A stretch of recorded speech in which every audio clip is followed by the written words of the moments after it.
Olá, boa tarde, Darcy. Estou aqui na Praça José Bonifácio, acompanhada do jornalista e escritor Álber Lopes de Almeida. Ele que publicou recentemente seu segundo livro com o título Nós Dois. Boa tarde, Álber. Como é que é para ti? Qual foi a inspiração, que serviu para a escrita desse segundo livro? Boa tarde. É o seguinte, eu havia prometido ao meu pai, pouco antes dele falecer, que eu daria um bom destino ao material dele. Ele escreveu sonetos a vida inteira. Aí, depois que ele faleceu em 2008, eu demorei um tempo para me sentir preparado para reunir esse material, porque eu ficava muito comovido, porque eu era muito apegado a ele. Finalmente, em 2013, eu resolvi pegar esse material e ver o que se poderia resultar desse material. Infelizmente, a maior parte do que ele escreveu se perdeu. Ele morou em vários lugares e é possível que esse material tenha se perdido nesses lugares que ele morou. Eu consegui achar 21 poesias. Como 21 poesias era um número suficiente para escrever um livro, eu resolvi escrever poesias posteriormente a isso e publiquei um livro assinado Álber Lopes de Almeida, Pai e Filho. Sobre o que o teu pai gostava tanto de escrever, Álber? Essencialmente, meu pai falava sobre amor. Eu procurei seguir a linha dele falando sobre amor também. Ele escrevia também sobre coisas cotidianas, sobre o que chamava a atenção a ele à época. Ele escreveu isso basicamente nos anos 70 e 80, né? Então eu também tentei seguir mais ou menos a linha que ele escrevia. Eu vou te dizer que quando eu reuni esse material eu chorei muito. Fiquei muito emocionado porque ele lia, à medida que ele ia escrevendo, ele lia para mim. Mas eu ouvia com ouvidos de leitor basicamente, de um apreciador de poesia. Pela primeira vez eu comecei a ler a poesia dele com olhos de filho, ouvidos de filho. Aí me emocionei muito, foi bastante difícil naquele momento compilar esse material, transformar de papel, porque ele escrevia à mão, para passar para o computador, foi bastante complicado. É emocionante, mas de qualquer maneira me deu um prazer imenso fazer esse resgate. Quando pequeno, a leitura, tu lembra que idade tu tinhas na época quando ele escrevia e fazia leitura para ti? Desde sempre.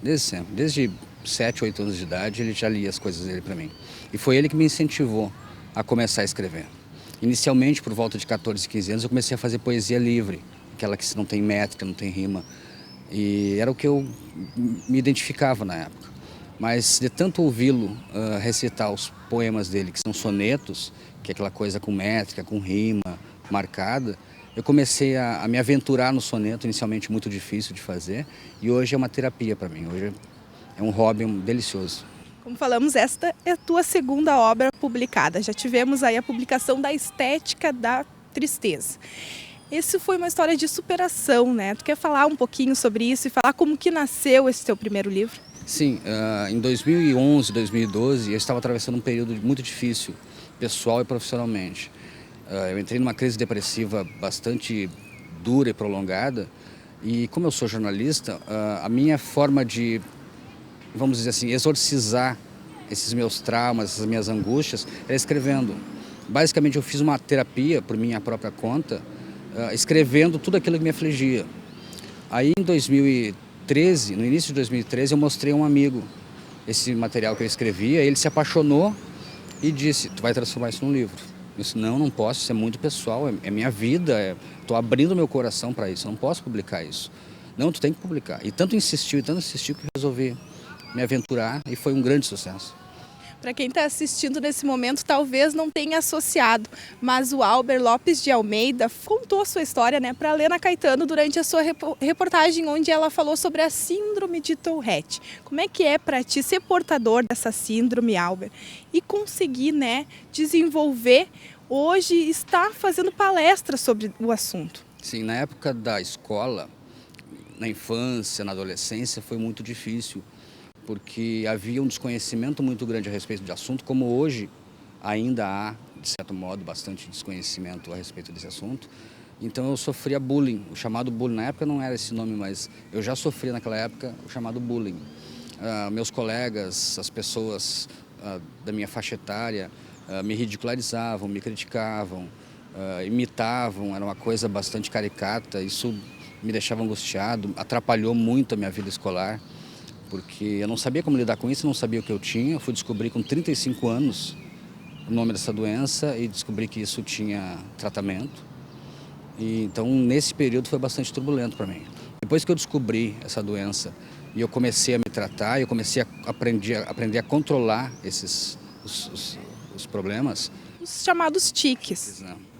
Aí eu mudei a minha maneira de ver esse problema e eu parei de me esconder como eu fazia, parei de evitar lugares claros, lugares abertos, parei de evitar me expor publicamente e comecei a tomar linha de frente. Comecei a fazer palestras, procurar escolas e fazer palestras inicialmente para estudantes, depois para professores, para explicar como é que funciona a síndrome, como é que a síndrome pode atrapalhar a vida escolar de uma criança se não for conduzida de maneira adequada e como lidar com esses problemas, com essas características especiais desses alunos.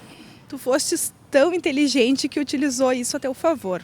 Utiliza isso nas tuas obras hoje. Como é que é para ti utilizar isso nos teus livros e também no jornalismo? Na verdade é uma superação. Eu me sinto fortalecido dessa maneira. Eu me sinto mais confiante em mim mesmo. Então hoje eu não tenho mais vergonha, não tenho mais medo de me expor. Tanto que eu escrevo a respeito disso, publiquei um livro inteiro falando sobre traumas, angústias, frustrações, me abri completamente. Hoje eu acho que eu me sinto até mais preparado para enfrentar a vida. Hoje enfrenta a síndrome, esquece na verdade. Esqueço, literalmente. E na convivência, no dia a dia, hoje o tratamento que tu fazes consegue controlar teus tiques? Sim, eu controlo 90% dos tiques. Eu tenho alguma coisa, às vezes eu puxo um pouco a cabeça para a direita, às vezes eu mexo as mãos, algum pequeno movimento eu ainda faço. O que acontece? Eu aprendi a disfarçar.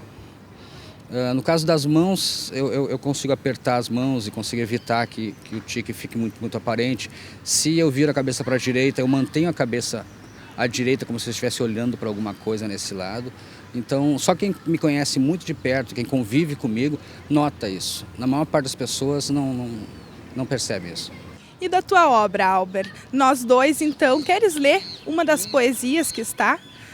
Os telespectadores que assistem nesse momento ainda, né, não têm a obra, todos que queiram adquirir, aí fica à disposição onde podemos encontrar e quais livrarias. Para encontrar, o livro está sendo vendido exclusivamente pela minha editora, Vidráguas. Então pode ser no Facebook, é www.facebook.com/Vidráguas. O livro está à venda lá, exclusivamente pela editora. Maravilha, um trechinho de uma das poesias então. Sim, eu vou ler uma poesia que eu fiz para o meu pai, que explica o livro. Dedicatória. Escrevi esse livro em parceria com meu pai, um sonho acalentado. Quisera poder voltar ao passado e dividir com ele a honraria. Foi meu pai quem escolheu desse jeito, um livro póstumo com seus escritos, como se temesse um erudito que os poemas não fossem perfeitos. Pouco antes de morrer me pediu que perpetuasse seu nome e sorriu, sabendo que seria atendido. Importante a gente falar também que além destas duas obras que já foram publicadas, você incansavelmente escreve, já tem outras obras na gaveta? Já o ano passado eu estava muito inspirado, muito inspirado. Então eu produzi esse livro e já escrevi, eu resolvi me aventurar em crônicas, porque esse livro aqui são poesias. Crônicas eu nunca tinha escrito, eu resolvi me aventurar em crônicas. Eu descobri que eu tenho bom humor, porque eu mostrei a um grupo de amigos seleto, eles gostaram muito e disseram, tu tem que publicar esse livro também. Então eu já escrevi um volume tão grande de crônicas que ficaria, se eu publicasse tudo num livro só, ficaria um livro muito grosso e muito caro. E eu tenho uma política de fazer livros acessíveis, baratos. Então esse número grande de crônicas eu dividi em duas partes, eu vou lançar um livro de crônicas em 2016 e outro livro em 2017. Queremos agradecer, Albert, mais uma vez a tua disponibilidade e te dar parabéns mais uma vez pela superação e dizer, né, que tu estás aí de parabéns por ter utilizado isso, como eu disse, inteligência, né, de trazer isso de forma positiva que só auxilie realmente na tua vida. Exatamente. E eu acho que não só para quem tem síndrome de Tourette, para quem tem qualquer problema na vida, tem que encarar de frente, tem que decidir que vai vencer, que vai superar e não pode se deixar bater por isso.